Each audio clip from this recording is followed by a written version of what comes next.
this church versus that church. He's creating an atmosphere for family. So that's what I did. I created an atmosphere for family. It was called the ball pit. Now, I grossly underestimated how many balls it would take to fill that thing. It was 8 feet by 8 feet. No. Was it? Yeah, 8 feet by 8 feet, and it stood about 3 feet tall. That's a lot of balls. I went and wiped out all of Toys R Us. I went and wiped out all of Walmart. And if they dove in, they'd break their neck. But we ended up getting a lot of balls. I don't know, how many balls did we buy, honey? It was in the thousands and thousands, and we probably still have some in our garage. I don't know.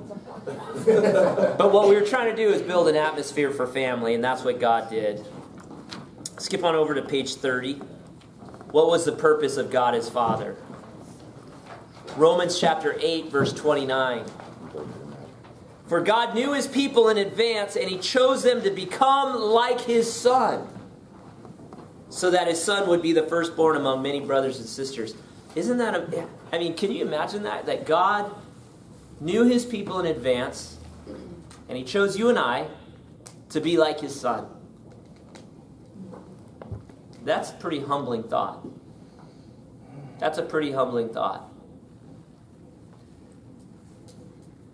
The home that the Father prepared was to be a training ground for His children to fulfill His purpose. So everywhere we step, everywhere we reside, should be a training ground for us to fulfill our purpose. In our ministries here at CLC, I tell my leaders often that everything we do is an opportunity for learning. Everything.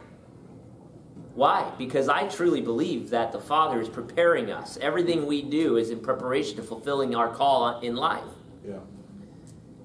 And when I was in retail management for a while, I used to tell my employees, everything that happens in this store, I want you to learn from. Everything. Everything. And everything that happens in our life and ministry should be an opportunity to learn to fulfill the call that's on our life. Everything. Okay? So Drew hangs out with me every Friday. He's kind of preparing himself for ministry. So one of the things he does, I think he's already knocked out the whole Job Shadow Lab because he's with me every Friday. And we don't always have an agenda. We just kind of hang out. Right. There's projects around the church that need to be done. He'll help me with those. I might have pastoral meetings. He'll go with me to those. Yesterday, we went to City Hall because I had to pay a few parking tickets. I have a collection of yellow envelopes. And when that collection got too high, I was like, if this gets any higher, I could possibly get booted. Well, shortly after that, I got a letter in the mail.